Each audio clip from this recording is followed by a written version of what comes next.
and this is crazy. But this by far was the best episode to date.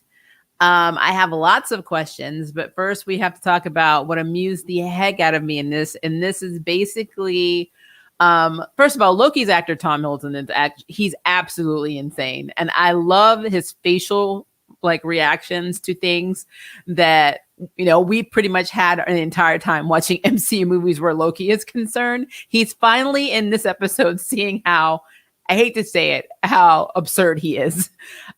We got introduced to the Golden Age Loki, played by Grant. We got to see Kid Loki. We have this kind of Loki that's kind of brags about doing things that he obviously has never done. We have an alligator Loki. And then we're also introduced to President Loki and his band of insane Loki followers. And what I loved about these characters in this episode was that Loki is notorious for backstabbing people. So it's interesting to me that President Loki in this episode literally believed that his followers of Loki's were not going to do the same thing to him. It's like, and even our Loki is like, this is stupid. Like being surrounded by every variant of himself has really shown him how absurd he is. And I think it is epic. That is how Loki achieves real change, is by seeing himself, basically through the variants and his actions and his nature. And I thought that was amazing. I will say my favorite Loki is going to be played by Richard E. Grant, because I really love classic Loki. I loved him in this episode. So where basically the episode starts or begins is where the last one pretty much left off. Loki's laying there, and then he meets the technically four variants of himself.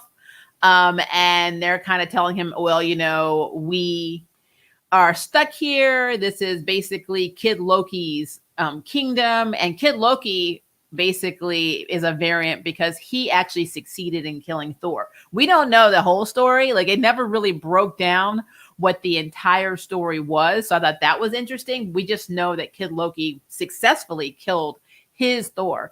But from what I can tell, none of the other ones have. Like, even like our Golden Age Loki, Richard E. Grant's Loki, did not kill Thor. As a matter of fact, he saw himself for what he was, is somebody that basically everywhere he goes, he brings pain and death or whatever.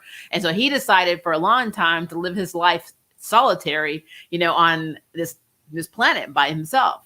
And it wasn't until he got lonely and wanted to go see what was up with his brother Thor and the others that he got taken by the TVA. So had he stayed on his, planet in solitude, he would have never been a variant. He would have never been in the void, because they're all in the void. They're basically in this passage of time that is at the end of time, but not the end of time, because the end of time has not been written. It's very strange. But yeah, it's a lot of, like I said, the MCU time, the way time is constructed and carried out, especially time travel in the MCU, has differed from any other time, traveling series or movie I've ever seen. So they do their own thing. They make their own rules. It is what it is. We got to see Eliath, which, if you know about the comics, he's basically he's a being that can basically disintegrate you by touching you.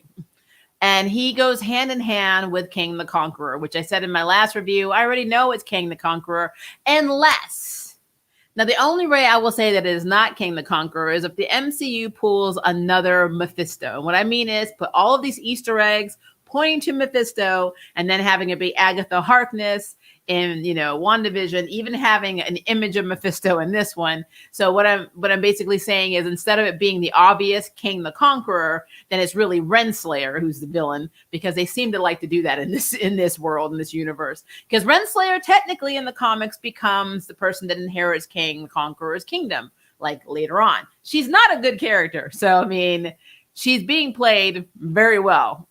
And so if she ends up being the one that's behind it all the entire time, it will not shock me. And they may do that for shock value, because it's too obvious right now that it's King the Conqueror, because you have Eliath, because you see King the Conqueror's kingdom. Like that, the castle, everything about this shows King the Conqueror. But I didn't think we were going to actually see him until the next Guardian of the Galaxy movie. So that's why I'm wondering if Renslayer is going to be the one in Loki who is the mastermind behind everything. So it's going to be interesting if that's what happens. The episode itself was amazing though. But like I said, to me, it's basically more Loki seeing himself in different variants and also his relationship with Sylvie. And then of course we got to see Mobius, because Mobius, when he basically got pruned, he ended up in the void too. Anyone that's pruned goes to the void. And I love that Mobius was not only was he there, he had a car. Like, now if you look at him and then you look at his brother over on Stargirl, essentially they are playing very similar characters. They're the support, the comic relief with the dry humor. They both got, basically they're into tech right now. I mean, it's almost like, Mobius and Pat are the same character. So I do love that, Mobius is alive. I love the scene where not only did he save Sylvie, because Sylvie decided to prune herself to go find Loki. And like the way she did that is Renslayer was like, don't you have a happy memory you want to return to? I can put on loop for you. And she's like, just one.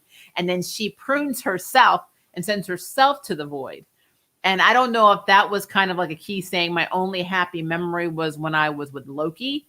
Now, it's weird. And I've been seeing a lot of posts on Reddit and other places talking about the relationship between Loki and Sylvie and how they see it as romantic. My good friend over at Blurred was saying now the writers, I think, said that they were not writing a romantic relationship between these two characters. I will say, though, that the script and the verbiage of the lines, I can see why people would see them being in the ship, because how Loki talks to Sylvie is not how normal friends are, people that have never had friends or learning to be friends, talk to each other.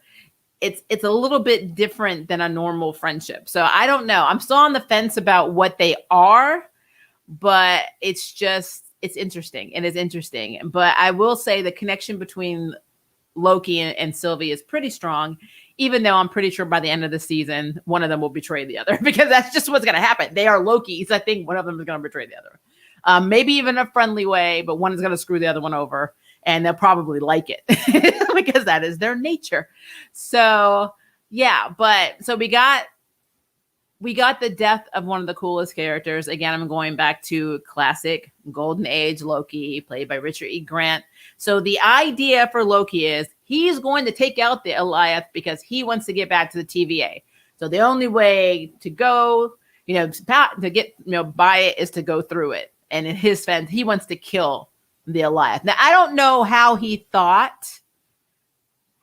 actually thought that he was not, like, how was he going to kill him by himself? Because none of the other Lokis were like on board with this. They're like, no, we're not doing it. That's stupid. It's suicide. That's dumb. That's not how we roll. We are Lokis. We survive. So I don't know why he thought they were just going to jump with his powerful, motivating speech of let's go. That's not what the initial plan was. But I will say the coolest scene for me in this entire episode was when Richard E. Grant was distracting the Goliath by basically using his powers to create the illusion of Asgard. He literally recreated all of Asgard right before he gets basically chomped by the Goliath. And like maybe 10 seconds later, Loki and Sylvie hold hands and they decide to enchant the Goliath, because earlier when Sylvia first arrives, she's running, and right before Mobius picks her up, she manages to touch one of the smoke trails, and she's able to catch something, meaning that she understood that the Goliath was a living being, so a living being can be killed. So I really loved that. They got to hold hands, and she's like, we need to enchant this, their life together. And of course Loki's like, I can't, and she's like, yes you can, because you're me and I'm you, basically. And so if I can do it, you can do it. So I guess that's how logic works in variant land. And so they both were able to enchant it, and it disintegrated. And then we saw, of course, technically Kang the Conqueror's kingdom. But I really wish they had done it 20 seconds earlier, and then our Golden Age Loki would still be alive. I mean, literally 20 seconds. I was like, oh, I hate that. I mean, that's the one thing that always irks me, is like, if you just worked a little faster.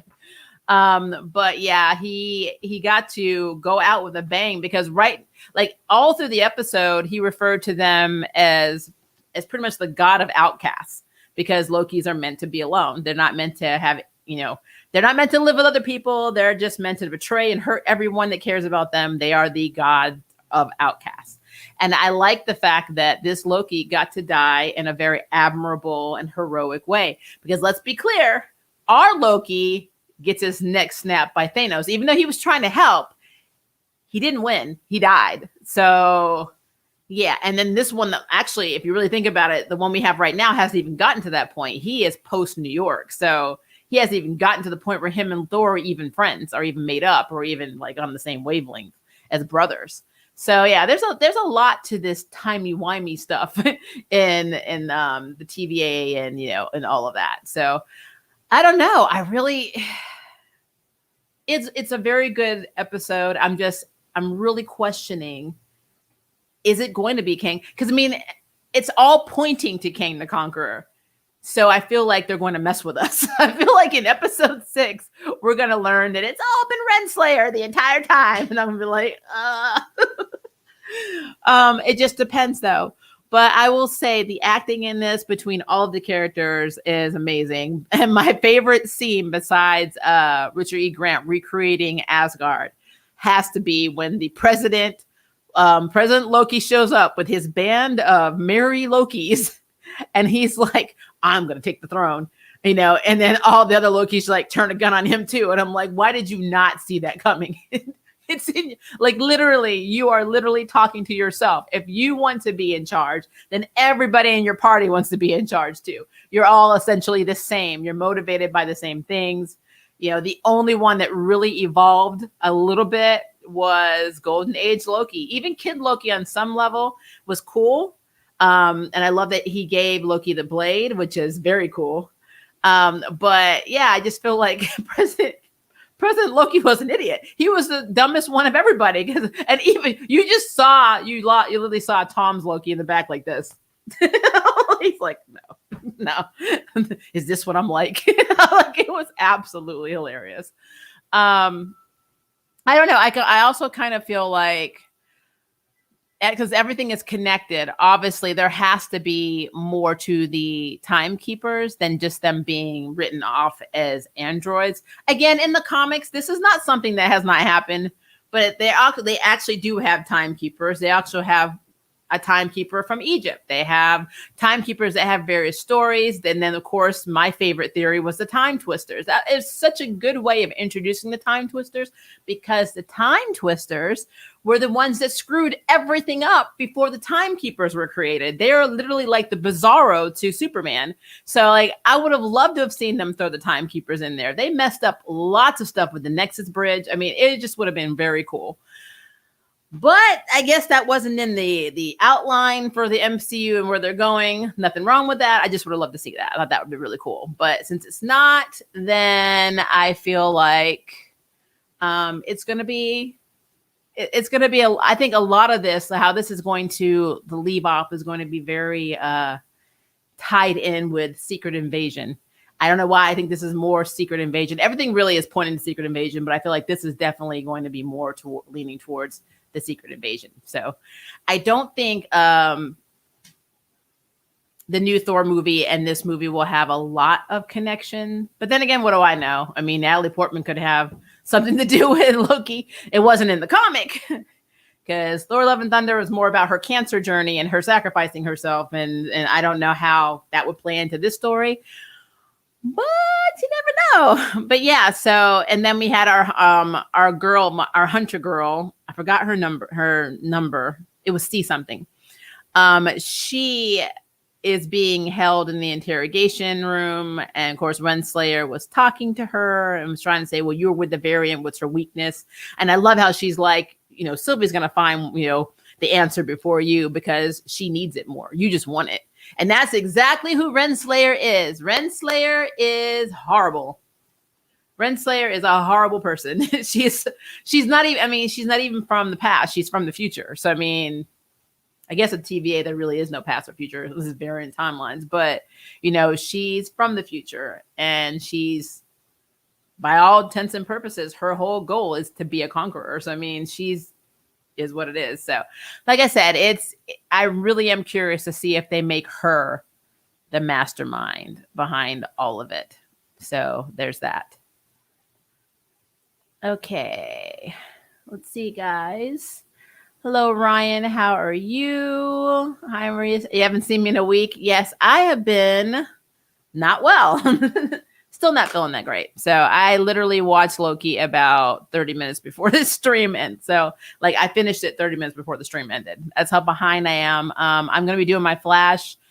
It's either going to be a live stream or a video, and probably it's 5:18. So this is going to be probably about 45 minutes long, and then we'll have an hour stream for the Flash because I'm tired.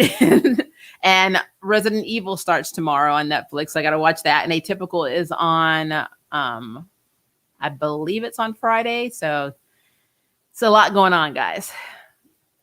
It was a really good episode. Yes, it was.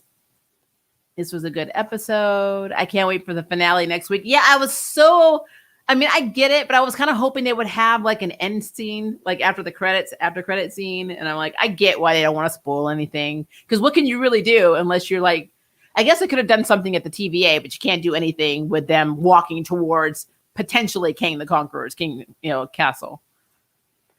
Kang the Conqueror confirmed appearance is Ant-Man and the Wasp. Okay. So that's giving me more reservations that we're not going to see Kang the Conqueror in this, which means it probably will be Renslayer, which is, I don't know how I feel about that. My theory is it's a time god Dracula that Castle looks Romanian. But I don't know why they would have a Dracula messing with the timeline. Ink self-sturbation. Did you see my comments? I'm gonna be real with you, Madness. No, I have not. Sometimes my comments come to my phone. If it's about something that's pertaining to the video, I'll answer it. If it's not, sometimes I don't because I don't have time to scroll through them, unfortunately. Gator Loki is the group. Gator Loki is amazing. And I think they said the reason, this could be a joke, the reason he's a variant is because he ate the wrong neighbor's cat. And I would love to know what that's about. Could that have been maybe it's the cat that we saw in Captain Marvel that belonged to Fury? That would be funny. Are you worried that Poppy Drayton isn't in the Charm finale? I am. They better not kill her off. That makes me weak. I'm sorry. It just makes me weak. I just can't. I can't talk about Charm right now. Look, they don't come back to the 13th. I'm not talking about Charmed anymore. It's making my head hurt. When is your Arrowverse Wednesday stream? Considering we only have one Arrowverse show that's new this week, I'm only doing a Flash review because I can name it Arrowverse Wednesday, but it's literally only the Flash. Hi, Mercenary. I was in complete shock that Kid Loki had said that he killed Thor. I know. He's literally the only one. Even, my Black Thor was like, I killed Loki. I killed Thor. I killed all these people. Captain America, even just name people. And they're like, you're such a liar. I'm like, of course, he ended up being the traitor.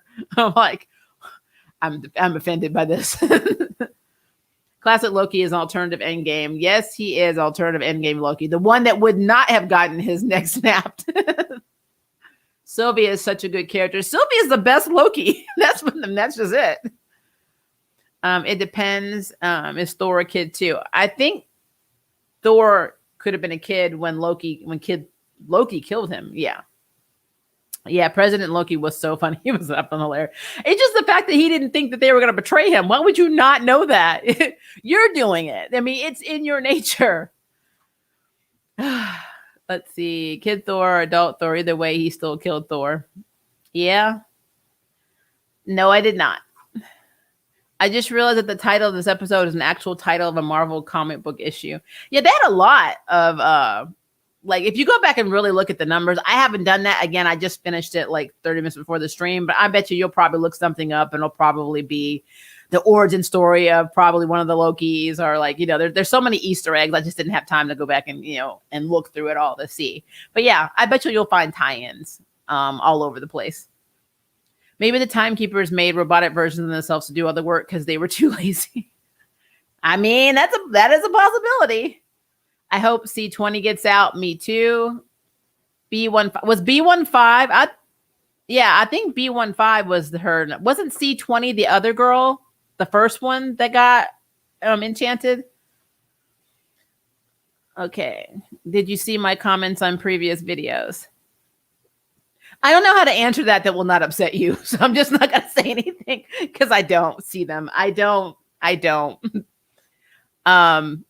It would be better to put them on the community board and then maybe I will see them. Because if I see long, unrelated comments on a video, I don't bother with them. And I mean, I know that probably upsets people, but I mean, I'd prefer it to be on something that it's related to. So if you have a Batwoman comment or an article or whatever, put it on a Batwoman video because it's weird to have that many unrelated comments on a video. I'm just putting that out there. I'm not sure because I mean, I'm not just calling you out. I see a lot of people doing that. I don't know why people do that. It was about Batwoman character appearance, mom on a son. Yeah, please put that on a Batwoman video or go to my community board and find a Batwoman, post where I talk about reviewing it. And then I will more than likely see it better because if I don't see a title of what we're talking about, I don't bother with it. I like when everyone was just like, why is there an alligator here? I mean, and I don't know why, like I actually saw on Reddit, people were like upset about it. Like some people were like, how did they have a Loki alligator? And probably like, look at freaking Spider Pig. I mean, this is not a new concept. I'm like, I don't get it. Everyone says Captain Marvel is the strongest Avenger, but Wanda would destroy her. It's interesting. It's kind of how I feel about Monica Rambeau because Monica Rambeau at one point in the comics becomes an immortal. So, I mean, Wanda is very strong, very, very strong. She is a Nexus being. She is very, very strong. It depends on what version of Captain Marvel, which comic we're talking about. And if we're going Monica Rambeau, Captain Marvel, then that's a whole other conversation because immortal Captain Marvel and immortal Monica Rambeau is literally OP as well. So that would be I would love to see that fight. Idea, you still missed it. I don't know what you're talking about. I'm sorry. Mobius and Golden Age Loki are the MVPs of this episode. I do agree with that. Mobius, Golden Age Loki, and then Kid Loki was adorable to me, and then President Loki was amusing as hell. He just amused me. He had all of this confidence. He came up and he was like, "I'm the king," and blah blah blah blah, and betrayed pompous Loki, and then he acted shocked. I mean, that's what got me. He literally acted shocked when all the other Lokis turned on him, and I'm like, why are you shocked by this? It doesn't make any sense. And I love how Tom's Loki's just like walking in between the fight, just like maneuvering between the fight. He's like, I'm too good for this. Like, it was hilarious. This episode is hilarious. Episode 6, they're going to throw everything but the kitchen sink in this, and it's going to be interesting, and I'm going to be very amused by this entire thing because it's not like with Falcon and Winter Soldier. Falcon and Winter Soldier, you knew one of few things were going to happen, but one of the things you knew for sure was going to happen was Sam was going to get that shield and he was going to become the new Captain America because they didn't invest all this money in the suit in the in the comic book, and they didn't put it in the Marvel Puzzle Quest game if it wasn't going to happen. So it's a thing. But with this, it can go anywhere because Loki's story literally can go anywhere. And so I'm really excited. But again, they're throwing so much at King the Conqueror, but he's not supposed to debut yet. So that's why I'm like, are they going to do a cameo? Because, I mean, they did it with Madam Hydra. We did get that in Falcon and Winter Soldier. She wasn't supposed to be introduced, I think, to the Black Widow movie. And it could be, I could be wrong on the movie, but I really thought that it was the Black Widow movie that she is in. But we did see her in a cameo in this. So they could do a cameo with King the Conqueror, and they're just keeping it under wraps. And it would make sense because it is King the Conqueror. It just is. It just is. But if they don't use King the Conqueror, then, I mean, let's be real. It's going to be Renslayer because she's the one that pretty much is the successor. Oh, it's just so much, guys. It's so much. I don't know. Like, I literally sit here and debate what they're doing. Like, it'll make your head hurt. Like, it really will. And then you also have to wonder if is it Kang the Conqueror or one of his other incarnations. So either way, it should be Nathaniel Richards. I'm like, this is what it is. Nathaniel Richards at some point in time should be. It's either going to be Nathaniel. It could be Kang the Conqueror. I mean, he could be Pharaoh Ramatut. He could be anything. He had so many, incarnations that I really feel like they could go all over the place with this. So like I said, I am excited for what this means. I just don't really know if we're going to see him in this. And they could just reference him. They could be like, this is Kang the Conqueror. We never see him. But I think it is. I think he is. But yeah, I'm excited. I am super excited on this. Loki was acting like Zemo in terms of sneaking away where everyone else was fighting. He was also acting like Zemo when he was singing in the other episode. Like I kept thinking of Zemo in the dance scene. Are you a Star Wars fan? Yes. I prefer, I guess they're not prequels, my 1970s and 80s Star Wars movies. One of my favorite movies of all time is Empire Strikes Back. And I kind of feel like the other Star Wars movies have let me down. It's just a thing. Who is Kang the Conqueror? So Kang the Conqueror is pretty much a villain that morphs into a villain. He time travels. He's taken on a lot of different villain roles, but Nathaniel Richards is his human identity, and he even goes back in time to stop himself. It's a really complicated mess. So that's why I'm saying it could literally be it could be anybody from his line, basically. And he's had his hands in a lot of stuff. He's been, he's fought and worked with a lot of Marvel characters. So he is a good character to throw in the mix. I just don't know. I don't know. Again, my money's still on Renslayer. I mean, I'm not calling it, but I just kind of feel like if we're not going to have him introduced this early, it could be Renslayer. It could be Renslayer's father, because he was an a-hole first. The apple doesn't fall too far from the tree. So I don't know. But I am like I said, I'm very curious to see how this is going to play out. And I love at the end of this episode, Mobius makes the decision to go back to the TVA to confront Renslayer. And I'm thinking that's probably not smart. That's probably not smart. But again, if he had stayed with them, he probably would have ended up being killed. But how cute was the scene where Loki hugs him and says, "Bye, my friend." And then he whispers over to Sylvie and says, "You're my favorite." That was really cute. That was a cute moment. Like I said, Mobius is basically Pat from Stargirl. I know the actors are brothers. They act very similarly in their acting styles, but it was like watching Pat be thrown into a Marvel property instead of being in DC or Arrowverse. So yeah, it was cool. It is really cool. Kang the Conqueror is basically a time-traveling villain. Yep. It doesn't really matter if Kang is in this or not, because he is coming either way. It's not about that, really. It's about all the Easter eggs and all of the plot pointing towards known comic book content for a character.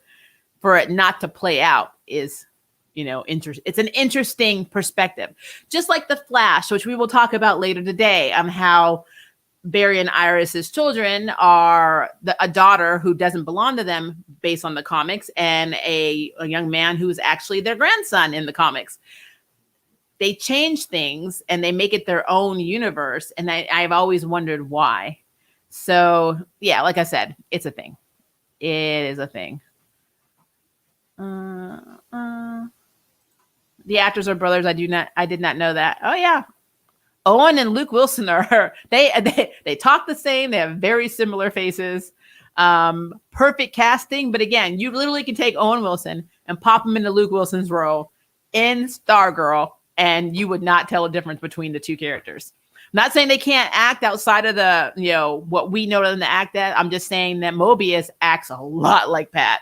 And Pat, now that I've said this, when you watch the new season of Stargirl, just watch Pat act and then go back and watch Owen Wilson and you will see. it is interesting. Same voice. They get the same facial expressions when they're confused. It's a thing. It is a thing. I probably won't be able to watch your Flash review because it'll be early hours in the UK, but I'll watch it in the morning. That's fine. It's fine. Luckily, it won't be a very long review because it's only one episode. There was nothing new. Even Legends was a repeat this week. So the only new content we got in the Arrowverse land is the Flash. So, and some things happened in the Flash. We got some stuff to talk about with Godspeed, with what's going on with Iris. What's going on with Barry? Diggle did a cameo. There's a lot going on in that episode, so we will have something to talk about. But yeah.